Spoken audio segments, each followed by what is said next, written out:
Donc, j'ai lancé l'enregistrement.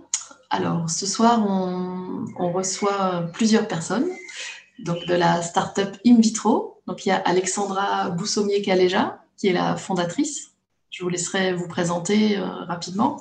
Et puis, Yacoub Ilmaz, qui a porté ce projet de conférence. Et je vois qu'il y a une troisième personne que je ne connais pas, donc je vous laisserai vous présenter. Oui, je suis Tina Ray, ingénieure au computer vision.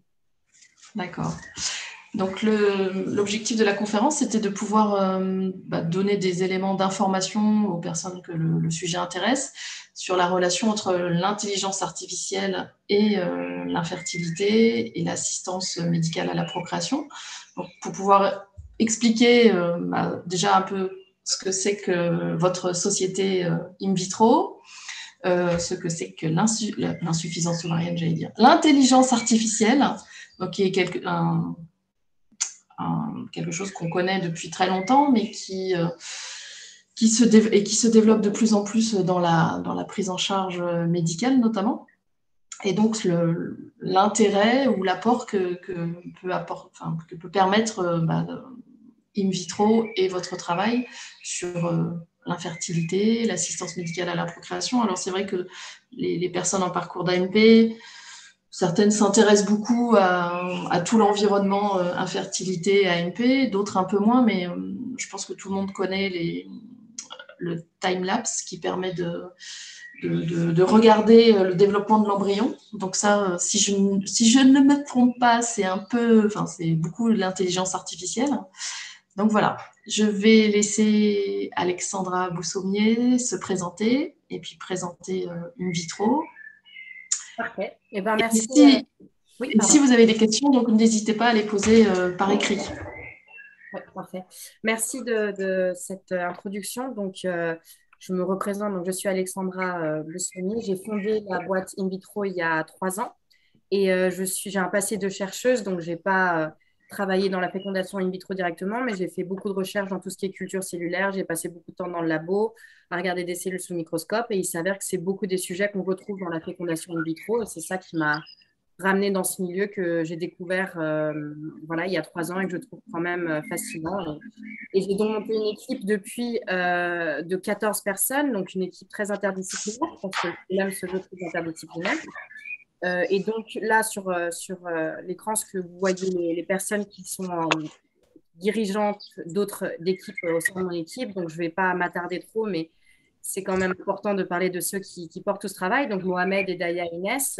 Et bien sûr, je me permets quand même de parler des 2 personnes qui sont avec moi. Donc là, c'est tout le reste de l'équipe avec un petit accent quand même sur Tina qui s'est présentée, qui a rejoint l'équipe il y a 8 mois maintenant, je ne sais pas si je me trompe, mais qui fait partie de l'équipe R&D justement, donc de tout le développement de l'intelligence artificielle. Et donc, c'est elle qui va parler un petit peu des concepts fondamentaux de l'intelligence artificielle. Et Yacoub, comme vous l'avez dit, qui est stagiaire chargé de toutes les communications et qui du coup a porté ce projet de webinaire qui nous tenait à cœur parce qu'on comprend très bien que l'intelligence artificielle est une nouvelle technologie et que du coup, il faut pouvoir informer les patients, même si nos interlocuteurs directs sont les embryologistes. Et donc, comme il a été dit, si vous avez des questions, n'hésitez pas à les mettre par écrit. On n'est pas beaucoup, donc n'hésitez pas vraiment à exploiter le temps qu'on a ensemble. Et si c'est un webinaire que vous regardez en différé, n'hésitez pas non plus à nous écrire par email des questions. On est toujours intéressé de savoir quel sujet il vaudrait la peine de discuter en profondeur. On écrit des articles sur le blog, on crée du matériel pour les patients, donc on est toujours à l'écoute pour mieux vous aider et mieux vous informer. Je reparlerai un peu de la boîte plus tard. Là, je pense qu'on va d'abord se concentrer sur un petit tour d'horizon. Vous devez savoir ce que c'est la fibre, mais quand même remettre les choses en contexte, reparler du time-lapse, parler de l'intelligence artificielle et à la fin, on va parler un peu de comment nous, on essaye d'aider les patients. Donc, je laisse la parole à Yacoub. Comme Alex vous l'a dit, du coup, si vous êtes là ce soir, c'est surtout pour entendre parler d'intelligence artificielle et d'infertilité, mais on pense que c'est quand même important de rétro-pédaler et de mieux comprendre aussi son parcours soin, même si je pense que un peu par cœur, quoi. Donc, votre parcours soin, il commence par une consultation médicale si vous n'avez pas eu la chance de procréer avec au bout d'un an avec des rapports non protégés. Donc ensuite vient le bilan d'infertilité où on va notamment mesurer la réserve ovarienne, la qualité spermatique du conjoint pour créer le protocole du parcours AMP. Une fois que le protocole est créé, une fois qu'on sait si on fait une fécondation in vitro ou une ICSI ou une insémination artificielle, mais là ça ne nous concerne pas vu qu'on va parler d'évaluation embryonnaire, et ben débute la phase de stimulation ovarienne où on va maximiser la maturation de plusieurs ovocytes en même temps. Une fois que les ovocytes sont matures, on les ponctionne, on prépare le sperme et ensuite on féconde tout ça, soit par fécondation in vitro ou par ICSI. Et une fois que les ovocytes ont été inséminés, qu'est-ce qui se passe? Ils vont se développer entre 3 à 6 jours dans le laboratoire, en embryon, jusqu'au stade de blastocyste. Et là, l'embryologiste va devoir évaluer chaque embryon et sélectionner celui qui, selon lui, a le plus de chances de mener à une grossesse. Donc, si vous voulez plus d'informations là-dessus, si vous voulez aussi des informations sur ce qui se passe après le transfert, n'hésitez pas à aller voir notre blog, In Vitro Blog. Et donc, le problème qu'il y a, c'est qu'en France, mais partout dans le monde aussi, après le transfert, qu'est-ce qui se passe? C'est qu'on a des taux de succès qui sont très, très faibles. Donc, selon l'Agence de la biomédecine, qui est vraiment l'entité référente en France dès qu'on parle d'AMP, on a des taux de succès par transfert qui stagnent depuis 10 ans, on a environ 20%. Et même lorsqu'on cumule les transferts, on avoisine à peu près les 27%. Et on se rend compte finalement sur le graphique en haut à droite que ces taux de succès ils sont aussi extrêmement variables. On a certains centres qui vont être en dessous des 20%, certains qui vont s'avoisiner autour des 40%. Et donc finalement, on se rend compte que c'est un problème qui est généralisé. Donc, on peut penser peut-être que l'herbe est plus verte ailleurs et que finalement, dans d'autres pays, ça se passe mieux parce qu'ils ont notamment le diagnostic, l'évaluation chromosomique, etc. Mais on se rend compte lorsqu'on recoupe les données qu'à l'échelle mondiale, les taux de succès, ils sont au grand maximum 35-40% et que c'est très très souvent autour des 25%. Donc, une des conséquences directes de ces taux de succès qui sont très très faibles, enfin relativement faibles, c'est qu'il y a beaucoup de patients qui abandonnent. Selon les données britanniques, basées sur 150 000 patients, il y a environ 25% des patients qui vont abandonner après une première tentative sans succès. Donc finalement, on se rend bien compte en regardant le graphique de gauche que pour les patients, l'AMP, c'est vraiment une question de temps, puisque après 1, 2, 3, 4 transferts sans succès, eh ben, on va avoir quasiment la moitié, 50%, ce qui est énorme, des patients qui vont se retirer du parcours sans avoir pu avoir d'enfants. Donc finalement, pour pallier à ces problèmes, qu'est-ce qu'on a développé? Enfin, qu'est-ce que les scientifiques développent? Ils sont venus avec des nouvelles solutions. Donc maintenant, on ne les a pas tous listés ici, mais parmi les plus populaires, je pense que vous en avez tous entendu parler, la technique du freeze-all, qui a été amenée grâce à l'amélioration des procédés de congélation, qui vous permet tout simplement de congeler tous vos embryons et de décider et de choisir de manière plus efficace le moment opportun pour faire le transfert. On peut aussi avoir l'analyse de la réceptivité de l'endomètre. En France, malheureusement, on ne l'a pas, mais dans d'autres pays du monde, il y a le diagnostic préimplantatoire qui est très important et qui se développe énormément. Et comme l'a dit Virginie un peu plus tôt, le développement de la technologie time-lapse. Donc la technologie time-lapse, qu'est-ce que c'est? C'est apparu en 2013. Et donc c'est tout simplement un microscope qui permet d'observer, un microscope qui a un incubateur d'embryons intégré dedans et qui va donc permettre d'observer en continu le développement embryonnaire. Ces microscopes, ils sont extrêmement présents dans nos centres. Nous, en France, on a à peu près environ 40% des centres qui en sont équipés. Donc, si je rétropédale un peu, avant l'arrivée de ces technologies, comment on faisait? Ce qu'on faisait, c'est qu'on avait l'embryon qui était dans l'incubateur, on prenait une photo par jour, et donc pour prendre cette photo, ce qu'on faisait, c'est qu'on retirait l'embryon, ça lui appliquait un énorme stress puisqu'on le retirait de ses conditions de culture, puis on le remettait, et on faisait ça tous les jours, jusqu'à le jour 6, on va dire, pour les centres qui le permettent. Et donc, ça crée beaucoup de stress. Ici, avec le time-lapse, on a l'observation du développement en continu, donc c'est plus quelques petites images, mais c'est vraiment une image toutes les 30 minutes, donc au final, on a quand même une belle vidéo qui nous montre bien le développement embryonnaire. On contrôle beaucoup mieux les conditions de culture, on réduit le stress sur les embryons, mais surtout, un avantage auquel on n'avait peut-être pas pensé lors de la création de cette technologie, c'est que ça génère énormément de données, énormément d'images d'embryons. Et on sait maintenant Tina va vous l'expliquer beaucoup mieux que moi, que beaucoup d'images, beaucoup de données, ça permet de développer des technologies autour de l'intelligence artificielle. Mais avant de rentrer dans ces détails-là, il y a eu une légère controverse autour de la technologie timelapse parce qu'effectivement, la question que tout le monde se pose, c'est est-ce que si j'utilise cette technique, mes taux de succès par transfert augmentent? Selon une étude récente nordique, la réponse est non. Elle n'améliore pas les taux de succès par transfert. Mais finalement, cette étude a été plutôt critiquée car qu'elle n'avait pas été faite dans des conditions optimales, c'est-à-dire que c'était uniquement des transferts frais, uniquement des bons embryons. Les conclusions étaient tirées de manière assez hâtive sur un seul transfert et finalement, on ne pouvait pas vraiment conclure sur la qualité de cette étude et donc sur la qualité de leurs conclusions. Mais il reste quand même un problème, c'est qu'il manque toujours de preuves concernant la corrélation entre de meilleures conditions de culture qu'apportent les technologies time-lapse et l'amélioration des taux de réussite. Donc la question qu'on peut se poser, c'est est-ce que l'intelligence artificielle pourrait être la clé pour mieux exploiter tout le potentiel de la technologie time-lapse? Alors maintenant, je vais parler un peu d'intelligence artificielle. Donc, qu'est-ce que c'est que l'intelligence artificielle? Assez simplement, vous avez sûrement beaucoup entendu parler des termes d'intelligence artificielle, de machine learning et de deep learning.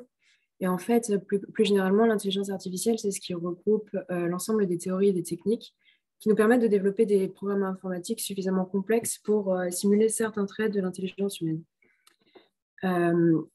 Ensuite, le deep learning et le machine learning sont des sous-parties de l'intelligence artificielle, dont je parlerai un petit peu plus après. Et toutes ces techniques nécessitent des données et une certaine puissance de calcul qui va dépendre du type d'algorithme utilisé et du type de données que l'on traite. Alors, déjà, pour expliciter un peu mieux le machine learning, sur ce schéma, il y a une opposition entre le machine learning et la programmation classique. Et en fait, la programmation classique, elle va utiliser des données et un programme, et on va obtenir des réponses ou un résultat grâce à ça. Pour donner un exemple simple de programmation classique, une addition, c'est de la programmation classique.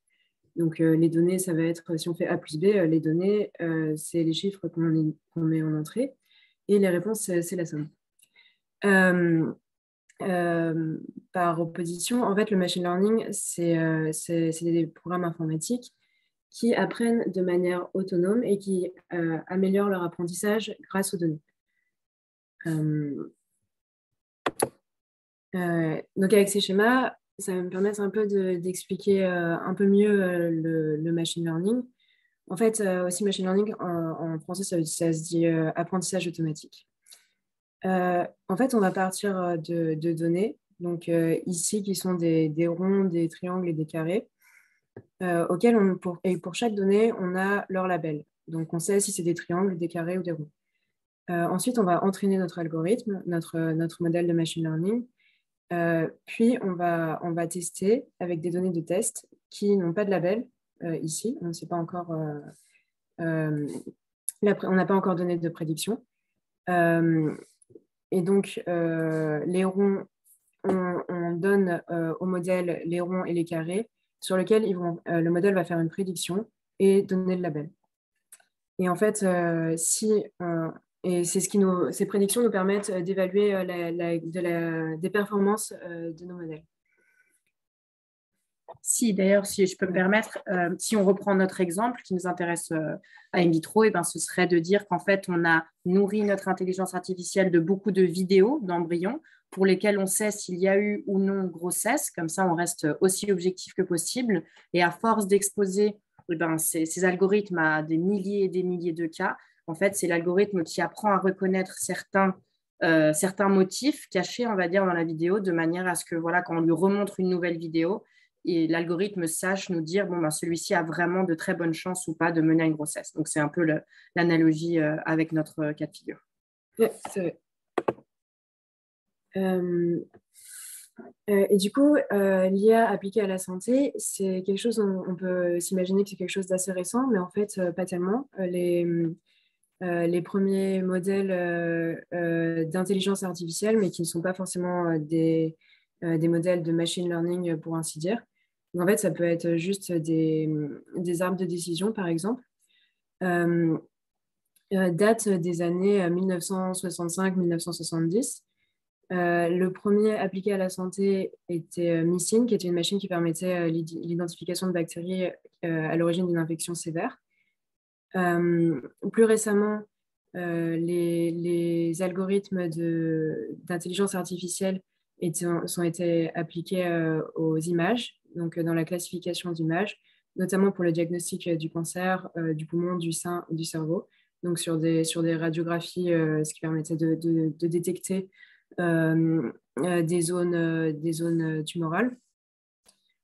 Et le challenge un peu plus récent est la classification de vidéos, où la dimension temporelle est plus difficile à traiter et constitue un vrai défi de recherche et développement.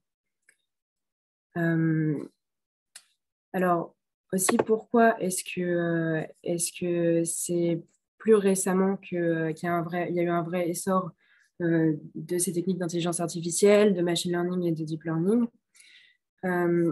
Donc, c'est pour 3 raisons principales. C'est qu'on a, grâce à l'informatisation, on a de plus en plus de données et de plus en plus grande quantité. On a des puissances de calcul qui sont toujours plus importantes des ordinateurs. Et aussi, on a des outils de travail qui sont libres d'accès et publics, notamment en fait, pour faciliter la recherche.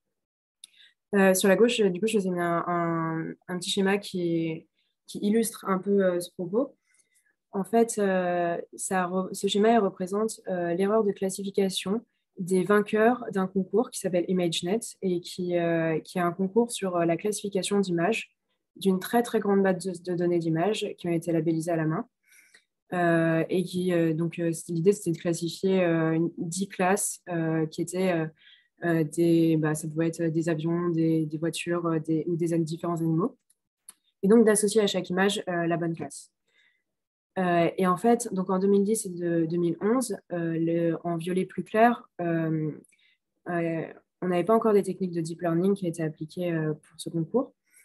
Et à partir de 2012, c'est là où tout le monde, tous les vainqueurs, utilisaient toujours des techniques de deep learning. Et ils ont rapidement observé que l'erreur de classification diminuait avec les années, jusqu'à même dépasser l'erreur humaine. L'erreur humaine, en fait, ici, c'est ce qui est en pointillé gris et qui représentait à peu près 5% d'erreur sur ce dataset-là. Donc voilà, donc l'idée, c'est qu'à partir de 2016-2017, on a réussi à avoir des performances qui étaient supérieures à celles des médecins, aux performances humaines, sur certaines tâches en tout cas. D'abord, Eko va parler un petit peu d'IA appliquée à l'infertilité. Oui, alors l'IA appliquée à l'infertilité, tout à l'heure, on vous a parlé de sélection de gamètes, préparation spermatique, etc., d'évaluation embryonnaire. Et donc, finalement, tout récemment, là, le pouvoir qui est le plus vieux, ça date de 2013, il y a de nombreuses équipes qui s'attardent sur l'IA et l'infertilité, avec notamment de l'application de l'IA dans la sélection de gamètes, c'est-à-dire sélectionner le meilleur ovule, sélectionner les meilleurs spermatozoïdes pour mieux préparer les ICSI, par exemple. L'IA dans les régimes de traitement, c'est-à-dire comment mieux optimiser les protocoles pour chaque patient. Et enfin, plus récemment, l'IA dans l'évaluation embryonnaire. Et donc, il y a de nombreuses équipes académiques qui se posent la question et donc qui développent des produits autour de ça. Mais c'est un problème qui est encore beaucoup plus compliqué que la sélection de gamètes, par exemple, parce que là, on parle d'un embryon et donc d'un mélange de gamètes et donc encore plus de notions compliquées à assimiler les uns avec les autres. Et donc, une sélection encore plus difficile. Oui, alors là, je pense que vous êtes au courant du problème, mais c'est quand même important de le rappeler.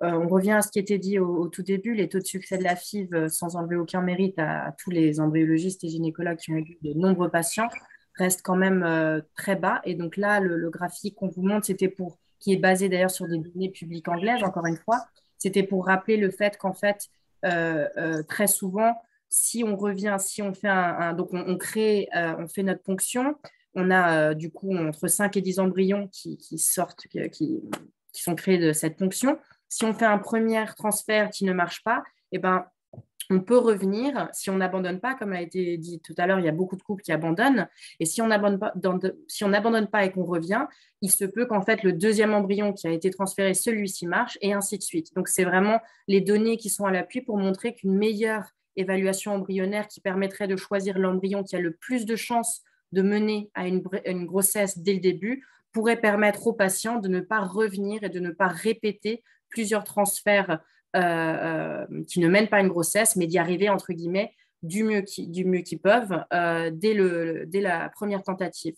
Et donc, c'est pour ça que nous, chez In Vitro, on s'intéresse d'abord à cette première brique technologique qui est celle de dire on veut accompagner les experts à mieux savoir de tous les embryons qui sont disponibles pour un patient, celui qui a le plus de chances de mener à une grossesse tout de suite pour qu'en fait, on ramène toutes ces taux de succès, la barre que vous voyez, on va dire, à droite en magenta, et ben, pour que ce soit le taux de succès possible dès le premier coup.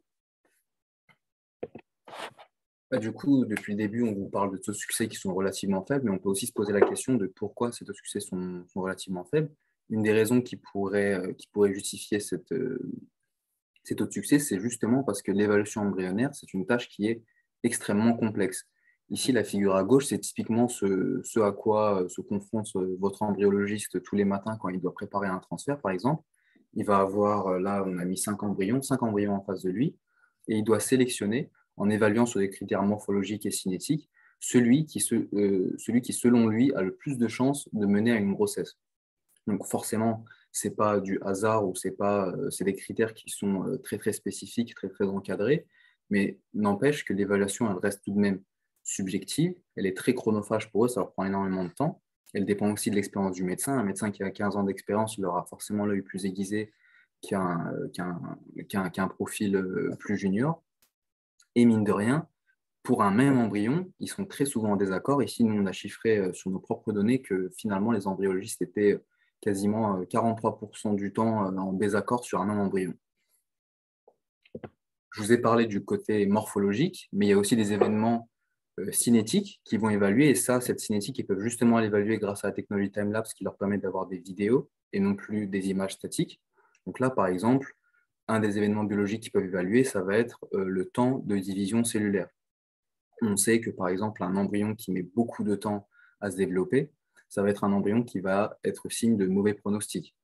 Enfin, on peut aussi avoir, par exemple, grâce aux vidéos, observer les anomalies de développement. Si on a un clivage direct, c'est-à-dire, admettons, qu'on passe du stade 2 cellules directement au stade 5 cellules, ça, on va le voir dans une vidéo, alors qu'on n'aurait pas pu le voir avec des images statiques. Et donc ça, encore une fois, c'est pronostic de mauvaise implantation. Et donc, une fois qu'ils ont fait cette évaluation morphologique et cinétique, ils vont pouvoir classer les embryons en bon, moyen et mauvais grade. Donc forcément, selon eux, un embryon de bon grade a plus de chances de mener à une grossesse. Mais il reste encore un problème à résoudre, un facteur très important qui rentre en jeu. Là, on a parlé du côté embryonnaire, mais il y a un côté qui est très, très important. Ça va être le côté clinique de la patiente. Le facteur qui rentre en jeu, ça va être justement la réceptivité de l'utérus, la réceptivité de l'endomètre.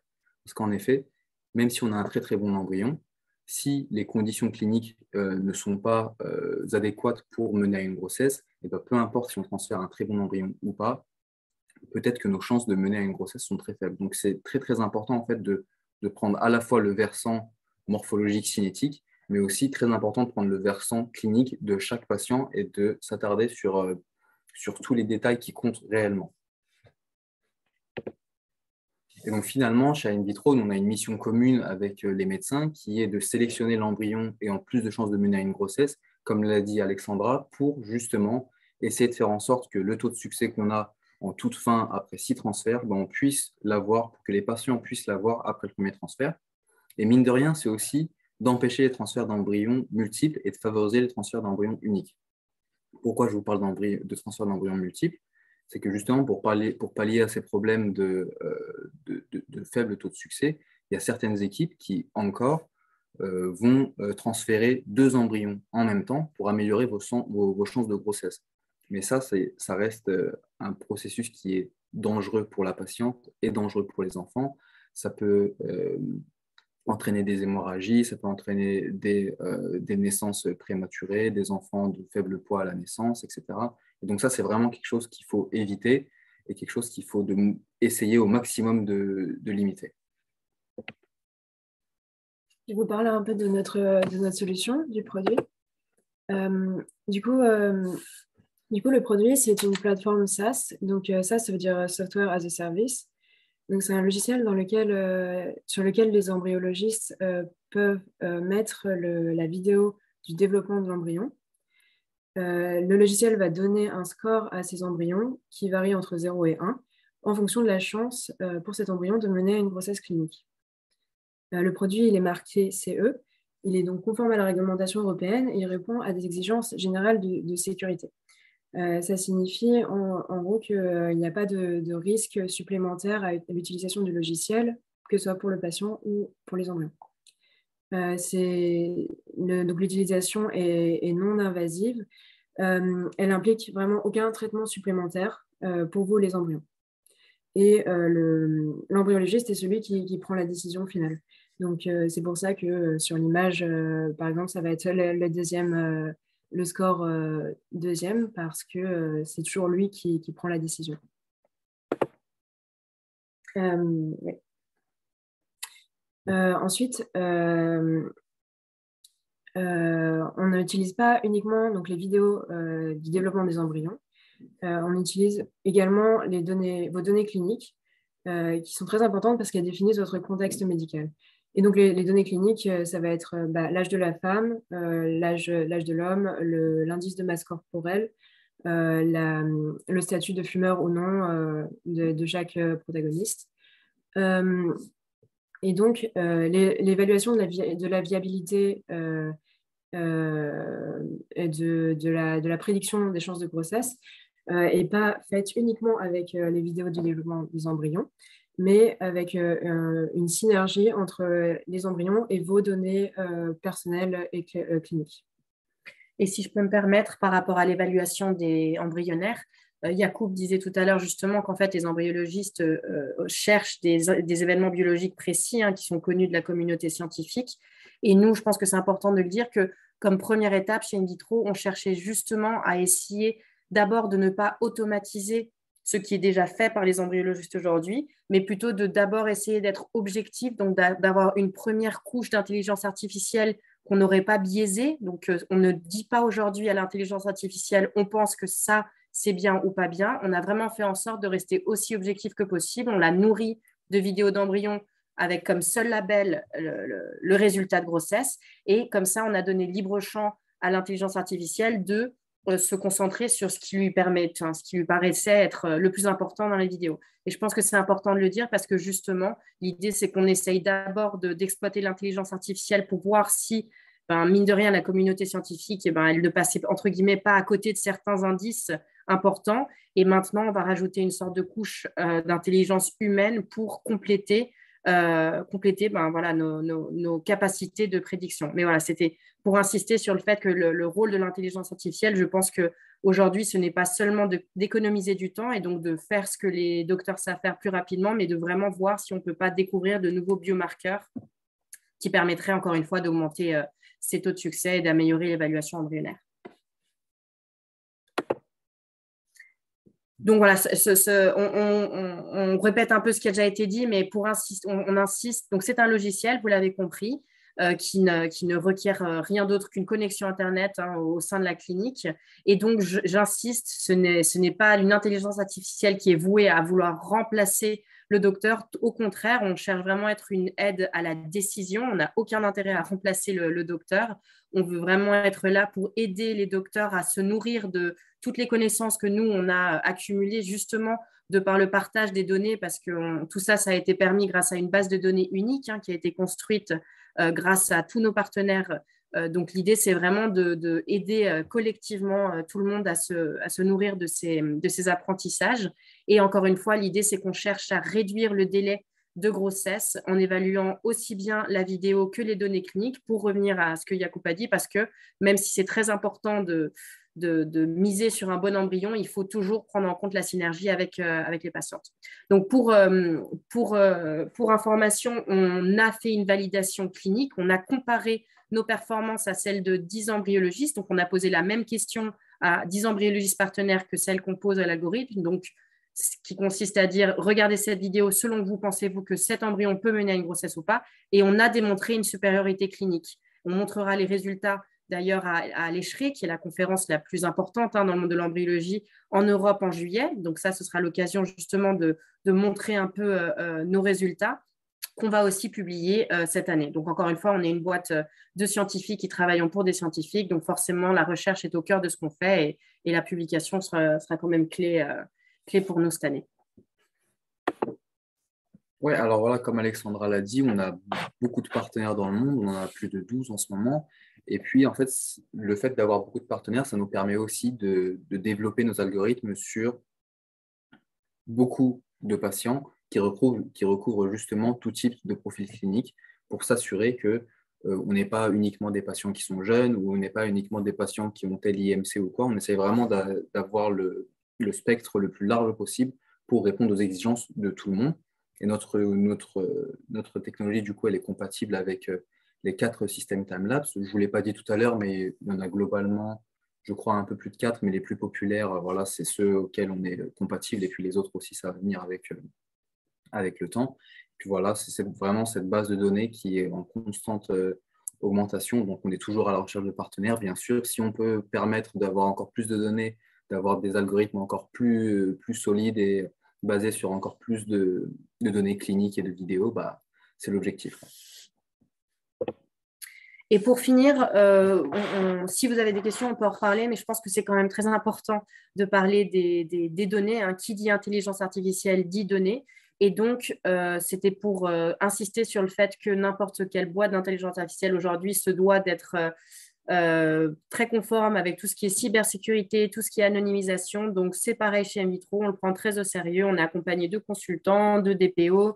On est conforme avec la RGPD, avec le Code de la santé. Donc, encore une fois, on pourrait vous donner plus d'informations si ça vous intéressait, mais le fait est qu'on prend soin, on va dire, des données. On ne récupère jamais aucune donnée directement identifiante. Ce sont toujours des données qui sont rentrées sur le software, donc le logiciel, qui sont pseudonymisées. Et même quand on récupère des données pour continuer d'alimenter l'intelligence artificielle, elles sont complètement anonymisées. Et bien sûr, le patient a le droit de s'opposer à ce que ces données complètement anonymisées soient réutilisées. Mais le but, c'est quand même de continuer d'alimenter cette intelligence artificielle pour que ça continue d'aider beaucoup d'autres couples qui fassent de la PMA. Donc voilà, je crois qu'on arrive à la dernière slide. Donc je me permets de réinsister sur le fait que si vous avez n'importe quelle question maintenant ou à n'importe quel autre moment, on est toujours friand de savoir de quel sujet en fait, quel sujet vous intéresse pour écrire notamment des articles ou pour faire plein de choses. Je vois qu'il y a des questions, donc on peut en parler maintenant. Mais n'hésitez pas à nous écrire. On a un blog. On a aussi créé, enfin, Yacoub, en l'occurrence, a créé du matériel parce que, comme vous l'avez vu, on travaille avec des centres en France et en Espagne qui sont déjà en train de tester, enfin, d'utiliser notre plateforme. Donc, si ça vous intéresse, n'hésitez pas à en toucher un mot, bien sûr, à vos docteurs si vous êtes déjà dans un centre ou à d'autres amis patients. On est clairement très intéressés de savoir ce que vous pensez, ce que vous en pensez. Merci en tout cas de nous avoir écoutés. Merci, c'était très intéressant. Alors, il y a une question donc, de Monsieur Griset, qui est gynécologue et qui fait des FIV à Mulhouse, qui vous demandait combien d'embryons ont été testés là, dans votre étude en cours. Alors, peut-être depuis quand vous récoltez des images et puis combien? Bien sûr. Alors, du coup, je me permets de répondre. Alors, déjà, comme Yacoub l'avait dit, c'est un chiffre qui est en constante évolution. En fait, la partie la plus dure, ça a été presque le début, en fait, de créer tous ces partenariats. Et maintenant que le produit existe dans le laboratoire, en fait, on continue de récupérer des données collectives. Donc, en fait, le chiffre que je vais vous donner, il sera sûrement plus valide d'ici peu. Mais pour vous donner une idée, aujourd'hui, on a plus de… d'ailleurs, on vient de signer 2 partenariats. Donc, si je devais estimer avec ces données-là, on va être à plus de 40 000 embryons ou 45 000 embryons qui sont dans notre base de données. Ceci étant dit, on reste, comment dire, conservateur et nous, pour être sûr de rester objectif, dans un premier temps, on se concentre sur les embryons transférés. Ça paraît un détail, mais mine de rien, ce n'est pas tous les embryons dans une base de données qui sont transférés. Parce que forcément, pour savoir si on a eu, entre guillemets, raison, on compare nos prédictions à la réalité du transfert. Y a-t-il eu grossesse ou pas? Donc ça, c'est un chiffre un peu plus bas, mais quand même très conséquent. Et donc, pour vous donner une idée, c'est des données qui correspondent à des ponctions depuis à peu près l'année 2017, 2018, je pense, parce que comme c'est écrit, ça dépend bien sûr du fait d'avoir l'embryoscope. Enfin, pardon, l'embryoscope n'est qu'un des 3 ou 4 types de microscopes time-lapse, mais il faut que ce soit quand même des cliniques qui ont eu ces microscopes depuis quelques années. Et mine de rien, ça reste quand même un équipement que toutes les cliniques n'ont pas. Donc, en l'occurrence, nos partenaires, ceux qui l'avaient depuis longtemps, c'était depuis 2017. Oui, parce au dernier recensement, il y avait 5 ou 6 centres d'AMP qui avaient un système time-lapse, parce que justement, c'était assez cher, donc ça a peut-être augmenté un peu oui, ces derniers temps. Mais... rien que, si on parle bien de la France, hein, on est d'accord? Oui, la France, oui. Oui, rien que nous, on peut vous le confirmer parce que rien qu'en France, on a maintenant, alors, tout change très vite, hein, c'est la nature d'une start-up, mais je crois qu'il n'y a pas longtemps, on avait 8 partenaires en France, maintenant, ça va bientôt être 10. Donc, rien que ces 10 personnes, ces 10 centres ont un time-lapse et on le voit clairement, nettement à la hausse. Comme Yacoub le disait, il y avait une publication qui, je crois, date de 2018, française, qui disait que rien qu'à l'époque, on avait 30%, 35% des centres qui avaient le time-lapse. Et là, clairement, on voit que c'est à la hausse. Donc, c'est un peu plus maintenant. Et je pense que oui, ça doit être une question comme n'importe quelle technologie, d'assimilation, mais aussi de prix. Ça doit devenir plus abordable. Ok. Alors, moi, j'avais une question parce que, ou alors, je n'ai pas bien écouté, mais donc là, dans ce que vous testez, donc il y a le développement morphologique, le développement cinétique, la question de la réceptivité endométriale quand il y a transfert et grossesse. Et est-ce que vous analysez aussi tout ce qui est les composés chimiques, vous savez, que les embryons utilisent pour justement se développer? Oui. Ou pas? Oui. Non, alors, la réponse simple, c'est non.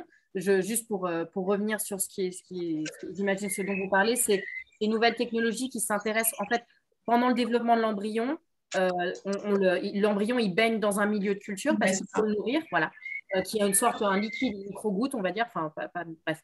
Et c'est vrai qu'il y a de plus en plus de technologies qui s'intéressent à mesurer, en fait, que l'activité métabolique, en gros, je parle trop simplement, mais ce que l'embryon mange et ce que l'embryon rejette. Et en fonction de ça, de comprendre un peu justement quelle est l'activité de cet embryon, si c'est bon signe ou mauvais signe. Donc, on ne fait pas ça aujourd'hui, ce ne sont pas des données qu'on a. En revanche, c'est clairement des données qui pourront devenir très facilement complémentaires à ce qu'on fait. Et d'ailleurs, on n'en a pas parlé, mais on s'intéresse aussi à la prédiction de l'euploïdie, donc la fameuse composition génétique qui est interdite aujourd'hui en France, mais on a des données espagnoles. Donc, ce que je veux dire, c'est qu'en fait, c'est une première brique technologique qu'on a développée sur ces données qui sont majoritairement françaises. Mais en fait, la beauté de ces intelligences artificielles, c'est qu'on peut continuer de les nourrir avec de nouvelles données. Donc, il suffirait que ces données métaboliques deviennent, parce que ça reste quand même très recherche fondamentale encore à ce jour, il suffirait qu'elles deviennent un peu plus matures, entre guillemets, ou un peu plus habituelles dans les labos. Et là, en fait, ce sera d'autant plus intéressant, comme vous l'avez dit, pour continuer de compléter un peu ce profil, ce profil de l'embryon, parce qu'on a tous compris que la grande difficulté de la FIV, de beaucoup de médecine, mais c'est que c'est quand même très multifactoriel. Et donc, en effet, nous, on a déjà fait l'effort de prendre en compte, en plus de l'embryon, les données cliniques, mais on est bien sûr conscient qu'il y a quand même pas mal d'autres choses à faire. Et donc, au fur et à mesure qu'on le pourra, on complétera ça avec plus de données. D'accord. Et au niveau pratique, donc là, vous avez... comment ça se fait en fait que les professionnels dans le centre ont des embryons pour les couples qui sont suivis et ils font référence à vos résultats, ou est-ce que c'est leurs résultats, les embryons qui sont là en culture qui vous sont envoyés? Comment ça fonctionne au niveau pratique, la décision en fait. Pour l'instant, vous n'êtes pas dans la mise en pratique, mais Alors, Je pense que ça... oui, non, en fait, c'est une très bonne question parce que comment dire, ça cristallise très bien la phase dans laquelle on est. Donc, juste pour revenir un peu, reparler la chronologie de ce qu'on a fait. Donc, on a obtenu le marquage CE. J'insiste, c'est important parce que sans ça, on ne peut pas mettre à disposition un dispositif médical auprès des centres. Donc, ça a été la première étape. Et ensuite, on a fait cette validation clinique qu'on va publier cette année, qu'on va présenter à Escheré. Et pendant ce temps-là, on est dans cette sorte de phase de test, de mise en main, on va dire, de l'outil au sein de nos partenaires. Et donc, je répète, on en a 8 en France. Et donc, pour revenir à votre question, en pratique, ça voudrait dire que le processus de FIV est lancé comme d'habitude. On fait la ponction, on crée les embryons, on les laisse se développer dans le labo et à la fin du développement embryonnaire, que ce soit J2 ou J6 en fonction, ou J5 en fonction du centre, c'est là qu'ils chargent les vidéos sur la plateforme. Et la bonne nouvelle, c'est qu'on vient de se connecter à l'embryoscope, justement, qui est mine de rien, le microscope qui est le plus présent sur le marché. Donc, comme ça, c'est encore plus rapide. Et ensuite, la vidéo est analysée par les fameux algorithmes de deep learning. Et en sortie, on voit un score. Donc, un score qui part de 0 à 1. Et en plus, on leur donne un conseil un peu binaire. On leur dit, nous, on pense que ça veut dire qu'il y a vraiment des chances que ça s'implante, oui ou non. Et donc, pour revenir à votre question, c'est avec cette information que le docteur est censé prendre sa décision, comme il la prenait avant, mais on va dire avec un élément en plus, et donc avec des cas de figure où peut-être on le challengerait. Et les situations qui vont devenir très intéressantes, il y en a beaucoup, mais je peux vous donner quelques exemples, qui par exemple, c'est une situation, ça je pense, qui peut vraiment apporter beaucoup de valeur. C'est notamment quand il y a pas mal d'embryons qui, selon les critères morphocinétiques classiques, on va dire, n'ont pas l'air vraiment très bons, entre guillemets, je mesure mes mots, c'est très qualitatif tout ça. Et nous, ce qu'on voit, c'est qu'on a un meilleur pouvoir, entre guillemets, de sélection, c'est-à-dire qu'on peut mieux les aider à, parmi les embryons qui n'ont pas l'air, on va dire, parfait, savoir lequel a le plus de chances de mener à une grossesse. Donc, pour revenir à votre question, en pratique, l'idée, ça va être qu'ils commencent déjà, alors d'abord, à prendre en main l'outil, à s'y habituer. Et d'ailleurs, au passage, du coup, on itère beaucoup parce qu'on apprend à améliorer l'outil. Beaucoup de l'enjeu, c'est de créer un outil qui ne prenne pas du temps et qui plaise aux utilisateurs. Donc, on est en plein dans cette phase. C'est pour ça qu'on recherche des partenaires qui sont intéressés, entre guillemets, à co-développer cet outil. Et après, c'est libre à eux, bien sûr, de prendre en compte notre information pour savoir s'ils changent d'avis ou si, au contraire, ils sont confortés dans leurs décisions. Et ensuite, ils nous indiquent s'ils ont transféré. Et pour faire un suivi, ils nous indiquent ensuite s'il y a eu grossesse ou non. Comme ça, on continue de savoir si finalement, on se débrouille bien et si on sait les aider. Je ne sais pas si ça répond. Oui. Alors, justement, vu qu'en Espagne, le DPIA est autorisé, est-ce qu'avec les premiers résultats que vous avez, vous voyez un apport supplémentaire dans les taux de réussite, justement, parce que le problème de la France, c'est que justement, on ne peut pas évaluer le potentiel génétique ou chromosomique d'un embryon. Et j'avais lu une étude où justement la base de le développement morphologique et cinétique donne des beaux embryons, mais finalement, il y avait des embryons qui étaient moins beaux, comme vous venez d'expliquer, et qui finalement donnaient quand même des grossesses parce qu'au niveau génétique, ils étaient meilleurs que ceux qui étaient beaux au niveau morphologique. Donc, peut-être qu'avec l'exemple espagnol, c'est aussi des éléments supplémentaires parce que nous, on a, au sein de l'association, toujours défendu la mise en place du DPIA en France pour les couples pour qu'il y aurait un intérêt réel. Ça nous a toujours été refusé sur des arguments qu'on ne trouve pas tellement, pas valables. Et donc, je me dis peut-être qu'avec l'expérience espagnole du DPIA plus l'expérience qui se surajoute de in vitro, on aura de nouveaux arguments. Alors, pour aller dans c'est une super question et d'ailleurs, vous mettez le doigt sur une expérience qu'on va clairement faire parce qu'on est un peu dans cette position unique où on a justement des données françaises et espagnoles, donc on peut les comparer. Mais donc, on n'a pas encore de résultats, on l'a pas fait pendant assez longtemps pour que je puisse vous donner des conclusions claires. Mais en revanche, me permet quand même de dire que même dans le cas, et c'est important de le dire parce que même dans le cas où on a le DPIA, il y a beaucoup d'embryons euploïdes, donc ce sont ceux qui ont le bon nombre de chromosomes, qui vont mener à des fausses couches. Donc, ce que je veux dire, c'est que, bien sûr qu'au contraire, comme vous l'aurez imaginé, on est de tout cœur avec vous. On aimerait que ce test génétique puisse exister en France. Mais le fait est que même s'il existait, il faudrait quand même un autre outil qui puisse aider l'embryologiste pour dire, parmi les 5 embryons euploïdes, c'est celui-ci qui a plus de chances de mener à une grossesse. Donc, ça n'empêche pas que ce que vous avez dit est très pertinent. On va vraiment avoir une sorte d'expérience, de très contrôlée à comparer les 2 pays. Mais j'insiste sur le fait que même si on avait le DPIA, il y aurait quand même une étape en plus à franchir qui est de dire, en fait, parmi les euploïdes, il y en a beaucoup qui mènent à une fausse couche. Donc, il faudrait quand même aller à l'étape suivante. Et c'est pour ça que nous, on avait dès le début les yeux rivés sur la grossesse. Mais comme je l'ai dit à un moment, je pense, pendant la présentation, on a aussi commencé à accumuler des données d'euploïdie pour prédire de manière non invasive c'est les résultats de DPIA. Mais encore une fois, je répète, ce n'est qu'une première étape. Après ça, il faut quand même rester les yeux rivés, non seulement sur une grossesse d'ailleurs, mais sur une naissance. Et on a aussi ces données pour continuer de pousser un peu la prédiction jusqu'à une naissance, parce qu'au final, c'est bien évidemment ce que tout le monde veut. Ok. Alors, moi, je n'ai pas d'autres questions. Parmi la foule en délire, est-ce qu'il y a d'autres questions? Je ne crois pas. Non. Si jamais ça vous vient par la suite, n'hésitez pas à nous envoyer par mail. Ah si, il y a une question. Comment vous faites-vous rémunérer? Ah, bonne question. Comment fonctionne la start-up? Très bonne question. Alors, aujourd'hui, on n'est pas en phase de commercialisation. Donc, on se fait rémunérer grâce aux investissements. Donc, c'est un mélange d'investisseurs qui ont cru en projet et donc dans mon projet dès le début, et aussi de financement. Donc, notamment, un des grands atouts d'être en France, c'est la BPI qui a financé une belle partie du projet parce qu'il y a beaucoup de recherche et développement, mais aussi d'investisseurs français et étrangers. Donc, pour l'instant, ce n'est pas remboursé. On va bien évidemment chercher à l'être, mais encore une fois, pour l'instant, on en était dans les phases, on va dire, initiales de développement et de validation clinique. Et c'est encore une fois pour ça que j'en profitais pour chercher le plus de centres qui voulaient faire partie un peu de cette innovation technologique. Ok. Et après, dans les centres partenaires, c'est des centres publics? Ou public et privé, ou voilà, les deux, ou plus l'un que l'autre?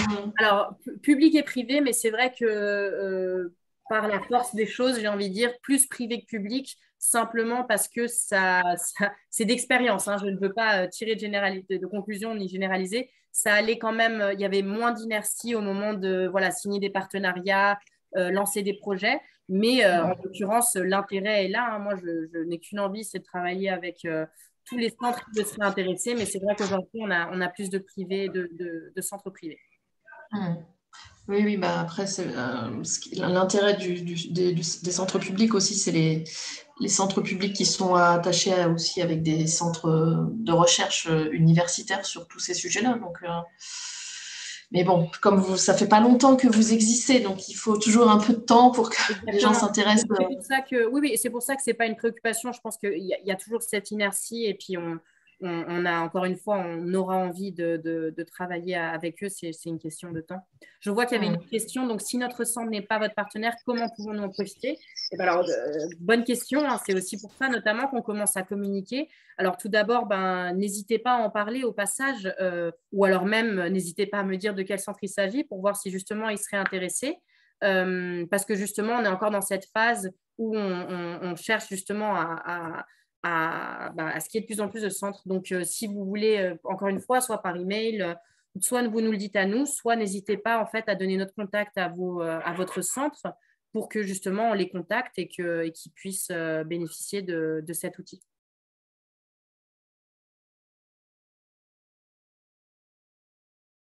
D'accord. Je peux essayer de les contacter. Il me faudrait peut-être juste un contact d'un embryologiste ou d'un biologiste. Mais encore une fois, si vous voulez, n'hésitez pas à leur en parler, voir si eux, ça les intéresse. Et avec grand plaisir pour les contacter et leur en dire plus. Je ne crois pas connaître quelqu'un à la clinique de la sagesse. En tout cas, merci beaucoup Virginie de nous avoir bloqué ce créneau. Merci beaucoup à Yacoub qui a quand même celui qui a préparé tout le matériel. Et même si on n'était pas beaucoup, j'espère que de toute manière, c'est pas grave, il faut bien commencer quelque part. J'espère que ça vous aura été utile. Et puis dans tous les cas, vous pouvez le regarder en différé. Donc n'hésitez pas à nous contacter, même si c'est dans 2 ou 3 mois ou à n'importe quel moment. Ouais.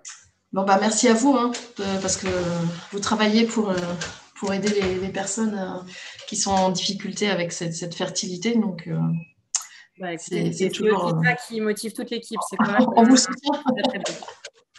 On vous soutient avec comme on peut, mais voilà, c'était important pour nous de parler de ça. Et puis, je pense qu'on en reparlera une autre fois dans quelques mois. Comme ça, on pourra voir des évolutions. C'est parfait. Merci beaucoup. Passez une très Merci beaucoup. Bonne soirée. Bonne Au revoir. soirée. Au revoir. Au revoir.